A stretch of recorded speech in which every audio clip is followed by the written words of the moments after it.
truth is one and eternal. Realize oneness with it in your deathless self within.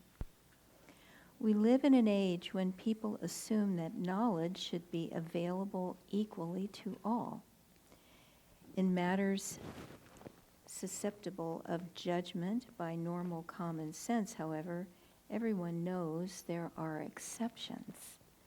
Access to a control room is limited by universal consent to a very few. Access to the controls of a passenger airliner is limited to those with the necessary knowledge for operating them, and also to those who have the proper authorization. If people don't see the disadvantages of making more subtle knowledge universally available, it is only because they are ignorant of the risks involved. In the case of subtle knowledge, the main disadvantage in making it universally available is the harm it might do to one who isn't ready for it, and who might even mock it. True, by mocking truth, he might undermine the faith of a few truth seekers, but then such tests can also be beneficial as a means of strengthening people's faith. Again, true, the clever doubter's misinterpretation of those truths may dissuade a few seekers from following the spiritual path. But if a seeker really is sincere, he will recognize the truth eventually because it resonates with his own being. No, the greatest problem accrues to the shallow doubter himself. To give him an opportunity to affirm his ignorance might only estrange him even more from the truth, delaying the time when he will turn, as all people must eventually, to the light. Thus the scriptures advise not secrecy, but discretion in sharing truth. Jesus Christ says in the Gospel of St. Matthew, "Give not that which is holy unto dogs, neither cast ye your pearls before swine, lest they trample them under their feet, and turn again and rend you." And Sri Krishna says in the 18th chapter of the Gita, "Never speak of these truths to one who is without self-control or devotion, who renders no service, who does not care to hear, or who speaks ill of me." Thus, through Holy Scripture, God has spoken to mankind.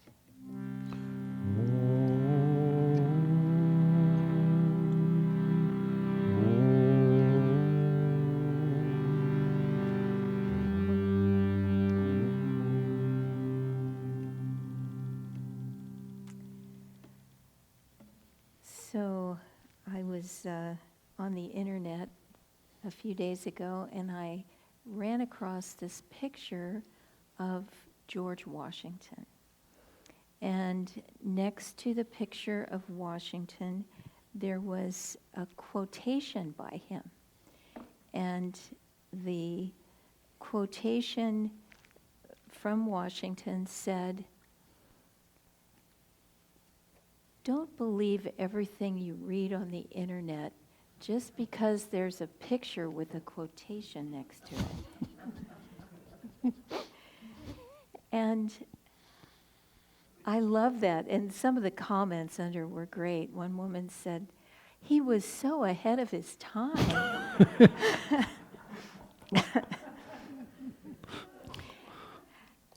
And I remember looking at a chart. You know, they have these charts on the internet that show you all the American news media outlets. And there's the far right, and there's the far left, and then in the middle, they have something called fact-based. I mean, they put it right out there. And I was thinking, you know, you have statistics. Numbers, they say, don't lie. But you can interpret those numbers in all kinds of ways. And that's what people, especially now in early Dwapara Yuga, people are interpreting the facts, going so far as to calling them alternate facts or fake facts. Or it's amazing. In Kali Yuga, just imagine a big stone fortress. That's kind of how truth was. It was just heavy, and you steer one little micron to one side or the other, and you could be suffering in hell for all eternity. You had to stick to the rules, and the rules were very heavy. Well, early Dwapara Yuga and the rules have just been thrown to the four winds. Truth is up for grabs. Truth is just whatever anybody says they want it to be out there in the world. There was I forget who it was in the Nazi regime, but it was pretty much all of them actually. They were saying, make a lie big enough and repeat it often enough, and people will start believing it. So that's something that we have to deal with as devotees, because fortunately there is ancient truth, the yamas, the niyamas, the which are really the 10 commandments of yoga: non-lying, non-stealing, non-sensuality, non-greed, non-attachment. So these are things that we have to adhere to if we want to be happy, if we want to learn discrimination, if we want to grow our intuition. What we need, we're sort of skating around trying to figure out our way in the world that is so topsy-turvy and so full of madness, really.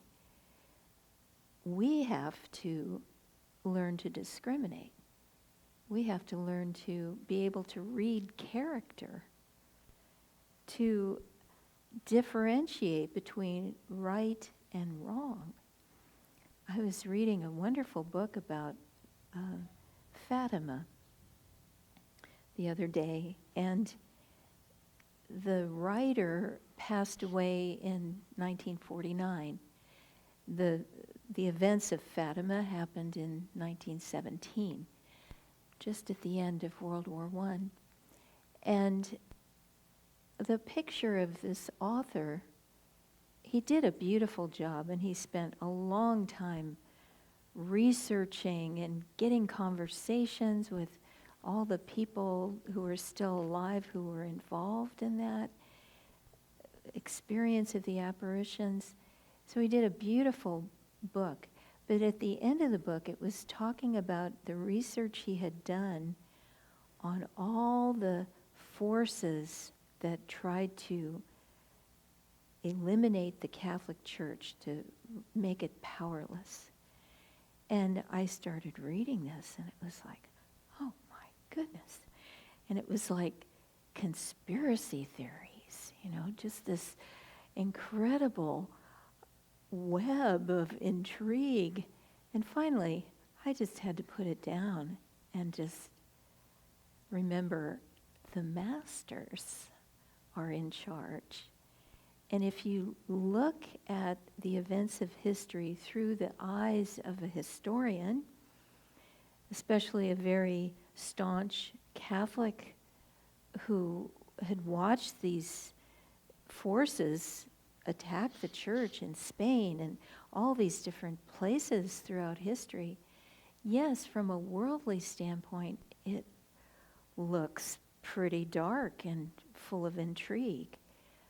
But if you look at it from the yogic perspective, the great masters have been leading the evolution of the world. And so it's very, very different. And I had to think, well, which brings me more joy? I'm sticking with them. I don't want to live in that world of intrigue and political madness. I want to live in the light. And so we need to develop that intuition, which Yogananda said is the faculty through which we realize God. We have to develop that intuition. And we have to let go of trying to convert anyone to this path. They have to realize it within themselves. They have to be ready to hear it. My mother was a very devout Catholic and had many experiences. And she also loved yoga. She practiced yoga postures, and she read the Raja Yoga book, and she, was very into it. But there were points that I could not go beyond, and that was fine. Her faith was her faith. Everyone's evolution is their own. And no one has a right to impose on that natural evolution. But as devotees, these words can really help us to know how to go deeper, to become more and more worthy of God's grace. So this is the beautiful part about the Bhagavad Gita, is that although it's saying, don't ever, I'll just read it, never speak of these truths to one who is without self-control or devotion, who renders no service, who does not care to hear, or who speaks ill of me. It's being very firm on don't talk about these things. But if you flip it, you see all the things that we need to do in order to draw more of God's grace. We need to have self-control. If we don't have self-discipline or self-control, what happens is that we become increasingly restless. And when we're so restless, we can't concentrate. And when we can't concentrate, then our even-mindedness, our equilibrium, is just battered by the ups and downs of life. And then we become prey to confusion. So self-control and self-discipline are vitally important. And we can't beat ourselves up if we slip or fall, but we can keep trying, and we need to keep trying to become more self-disciplined, to meditate regularly, to go deeper in meditation, to set aside distractions that are so magnetic. Let them go. Don't believe everything you read on the internet, even if there's a picture and a quotation beside it. Don't speak of these truths to one who does not have devotion. If we develop devotion, our intuition grows. The more our devotion grows. Without devotion, these teachings are just intellectual theories. They're just theoretical. And if they're theoretical, it means we can only experience them vicariously. But if we have devotion, if our heart's intuitive faculty is opened up, then we experience them in an experiential way, for real, not just as theoretical ideas. And we need that. We want that. We're practicing meditation but we need to dissolve ourselves in meditation. So devotion is absolutely essential. Never speak of these truths to one who renders no service. Service is purifying. That's why we do it. We do it without thought of compensation, without desire for the fruits of our service. We just serve because it purifies the heart. It makes the heart empty of ego. And that's the essence of the spiritual path, is trying to transcend the ego. So service is vital. Serving God through others is very purifying. Never speak of these truths to one who does not want to hear. So many people are just curiosity seekers. You know, they shop the line of spirituality. They just are looking for miracles. I remember in India, when we first arrived there with Swami, a man came up to me and said, "So, what does your guru do? What kind of miracles does he perform?" And I said, "Well, Swami Kriyananda has performed an incredible miracle because he's gotten so many hundreds and hundreds and thousands of people to live together harmoniously, which is no small feat." Considering how a friend of mine from Denmark, when I was in Italy recently, a few years ago, said, "Wherever you have people, you have conflict." So I was thinking of Swami, and this was a tremendous miracle in my mind, and the man sort of went, "Huh." Never to be seen again. He was shopping for, raising people from the dead and big miracles, winning the lottery, and, something like that. But we have to go deep in what God has given us, and don't allow the teachings to be cheapened by trying to cram them down someone's throat. If they just want to read the stock market results, and they don't want to hear about Patanjali, that's fine. They will grow in their own way. And if it's people that we love, we can pray and we can set a good example. And that is what will win them more than anything else. Never speak these truths to one who speaks ill of me. This can simply mean one who doubts, one who finds fault, one who experiences that carping spirit, always wanting to see the negative, always wanting to find the fly in the ointment, the problem that's going to make it not work, whatever it is, it won't work because of that carping spirit. So rather, we have to learn to sing God's name all the time with open hearts, reverently.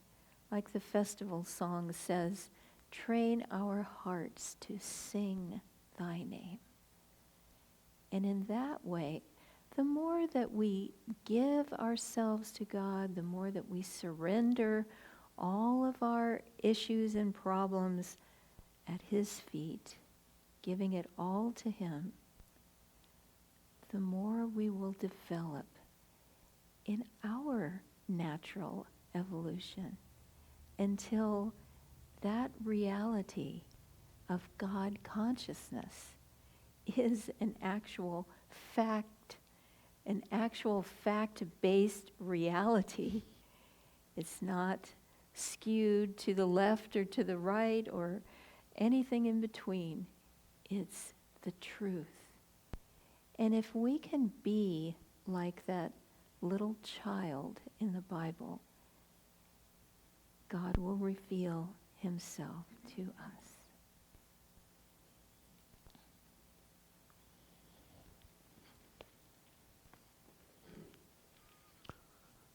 So I also saw something on the internet this week involving a little child, as it happens. This particular little child was not the biblical little child, was rather the opposite, in fact. He was a little guy having a temper tantrum, and his dad was trying to unload groceries from the car and really did not have time to sort of play along with this particular drama. So he had bags of groceries in one hand, bags of groceries in the other hand, and he just reached down and picked the kid up with the groceries and carried him into the house. Very calmly, very centered, but it's like, okay, you're going to kick and scream, you're going to come in with the groceries. And we have been the little kid a few too many times in life. This week also I quoted Shankara today, partly because I had never known this until I read about him, that he was the first one to say matter is not what it appears to be. And this week I learned, I'm going to go all physics on you here for a moment. Bear with me, but it's kind of fun. I learned two new things about physics. One of them is that there is a particle called a fracton, which I think is newly discovered, and it behaves in this incredibly odd way, which is that it remains stationary, which subatomic particles all are wiggling around at a phenomenal rate. Well, this thing sits still, but it will move, but it only moves in pairing or in fours with other fractons. So it's this very odd, and it's like it just flipped quantum physics theory kind of on its head, which happens with science periodically. It's like, some new thing comes along and everybody has to go, oh my Lord, now what do we do with our theory that stacked up so well so far, but now we have this new thing that we have to integrate into it. And the other one that I learned this week, so I saw another article talking about some other new thing that they had just discovered, and I thought, okay, well, it's a repeat of the fractons. Well, no, it was a whole other thing. And this is talking about subatomic particles that have qualities, and this is known since many years, or I've been named since many years, I should say. I love these qualities. I mean, somebody was really having fun. Up, down, top, bottom, charm, and strangeness. This is, you Google this is real. Those are some of the qualities. And they have color and they have charge, and which of course there are no colors at the subatomic level. But anyway, so this particular charm meson, if that's the right way to say it, Robin, is that meson? Anyway, okay, well anyway, whichever. Somebody can correct me. It has the ability, in fact, it's constructed in such a way that it is both itself and its anti-charm meson at the same time. It's just that it's cycling, most particles cycle almost instantaneously, like in the billionths or trillionths of a second, and so they annihilate each other and then they disappear. They turn it back into energy. Well, this one does it very slowly. And they discovered a difference in the weights between the two, which they think, now follow me on this, they think is why we have a universe. Because the weights are slightly different. If they weren't, we wouldn't have a universe. So I say all this because, maybe some grad student in the causal world creating the universe decided, well, this is how we're going to create this universe, is we're going to make this, and we're talking a tiny difference. 1 to the minus 38th power of a gram. You think 38 zeros before you get to the 1 at the end, and that's the difference in the weight between the two particles that would otherwise annihilate each other and the universe wouldn't be here. Whoa. Okay, so I share all of this and my bizarre curiosity about physics at particle, super particle levels, because there is so much that we don't know or that we have not understood yet. And segueing onto the readings, we don't want to reveal stuff that is super subtle, because if people aren't ready to hear it, they don't want to hear it. I was reflecting, we have a visit with family coming up soon, and I was thinking about various books I could bring along. And, you have to be really, really careful what you bring to family. Even if it's just like sitting in the room, you don't actually give it to anybody, but it's just, you have your copy of Autobiography of a Yogi is like sitting on the side table. Somebody might look at it and go, well, what's that? Why'd you bring that? It's like there can be this little judgment that goes along with it. And it's like there's this little edge there where there's a limit beyond which you do not pass without permission, without interest. There are topics you can go to, there are topics you cannot go to. And it struck me, and I suppose some of this is universal, but some of it is also kind of cultural based. Swamiji, I was reading a transcript of a conversation that he had with a young couple in India many years ago. And he was talking about how he loved speaking in India.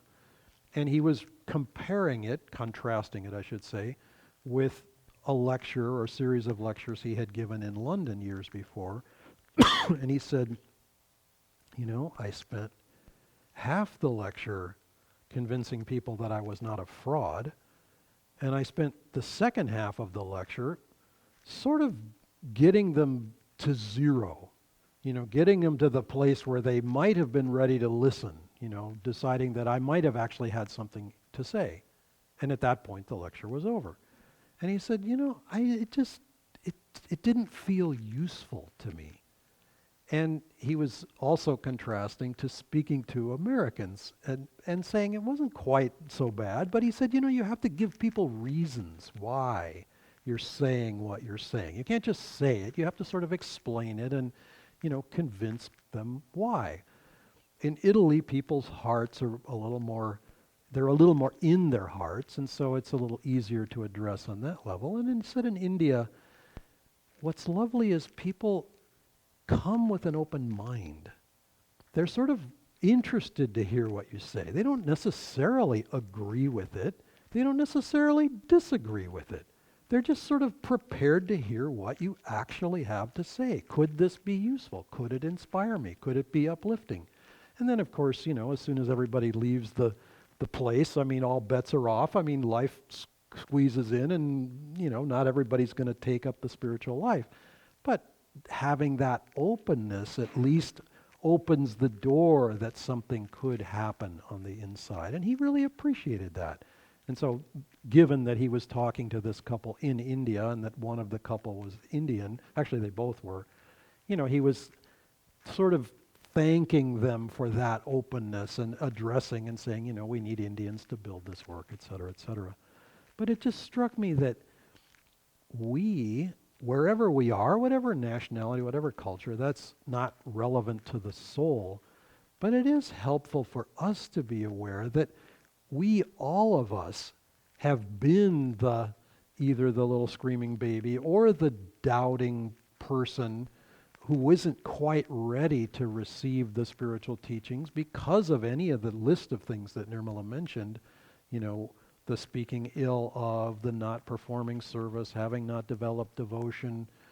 What was the first one? Self-control, etc. All of those things are helpful for us to kind of get ready for the spiritual life. But if you think in your own life, what is it that's sort of stopping me? What's preventing me from going forward on the path? And often what it is we haven't developed the concentration to sort of stay with whatever it is that we're doing in the moment. And when we do, there's all this joy. I remember in my construction days, there was a crew member that I became very close with, and he had one of the most amazing qualities, a very simple thing, but it really struck me from the first days. Whatever, because on the construction site there are lots of unglamorous jobs, shall we say. The hauling the lumber from the truck to the pile at the job site and piling it up and getting it ready for everyone to use. I mean, it doesn't get, hauling sand in a wheelbarrow. I mean, it doesn't get a whole, cleaning up the job site of all the junk at the end of the day and packing it up and carrying it away. Those things are not terribly glamorous.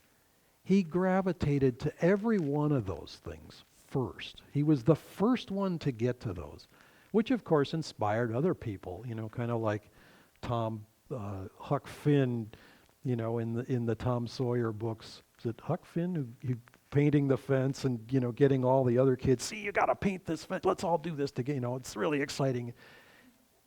But that level of enthusiasm gets people interested, and it leads a whole crew of people, and it keeps the energy moving.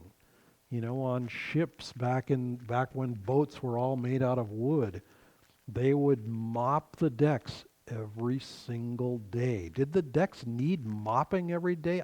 It's hard to imagine that there was a whole lot of dirt out there in the ocean, I mean, it's not like it was going to get grungy, but people needed to keep their energy moving and doing something productive and useful. And so keeping the boat neat and tidy was an important aspect.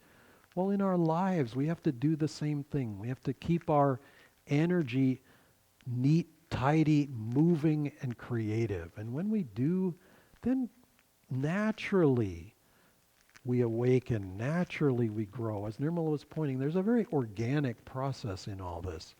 And it's not something that we have to be afraid of. In fact, if we are afraid of it, then we're sort of at that earlier stage where we're still trying to protect the ego. We're still trying to say, no, but no. And okay, that's fine. That's the little kid having the tantrum. Yesterday I escorted a couple of spiders out of the house. And not out of the world or their lives, but just out of the house. I had to explain to them. I said, I really want you to speak to upper management in the spider kingdom, because we have to have certain rules here. You've got like the entire planet to operate in outdoors, but if you come inside, you're in restricted airspace. This is like, you don't fly your airplane over the White House. So, it's like, don't come here, come there. And so anyway, I get one of these little guys in a jar, a pitcher. And what does he got to do? He's got to try to get out. And it's like, dude, you have no idea what a break you're getting here. I mean, the vacuum cleaner was an option, okay? So, it's like, stick with me. Don't try to get out. Just, stay with me. We're going outside. Trust me, it's going to be better out here. No. He's got to keep trying to get up the thing. I keep blowing him back down. Finally, we get out the door. And we have our discussion, and I send him on his way. And I assume, he and his will prosper and everything all will be well. We have been the little spider, and we don't always have the bigger picture. Where the guru is taking us, where life is taking us. We're in the thing, I got to get out of here. Whatever it is, it's bad. There was a song, whatever it is, I'm against it. And, I remember that feeling. I remember dealing with it in a little village in India. because the villagers had this gift for if there was progress on any front and they could demolish it or obstruct it, it was a good day. You know, it was intensely annoying to run into that. We have all been that villager. We have all been that little spider trying to get out of the jar because it can't be right. I really shouldn't be here. And sooner or later, we learn to relax and say, okay, I don't know what's happening exactly, but I know that there's a good flow here, and I'm going to try to go with it. And when we do, magic happens. Realization opens up before us, and the Guru can work magic on our lives and on our souls. Namaste.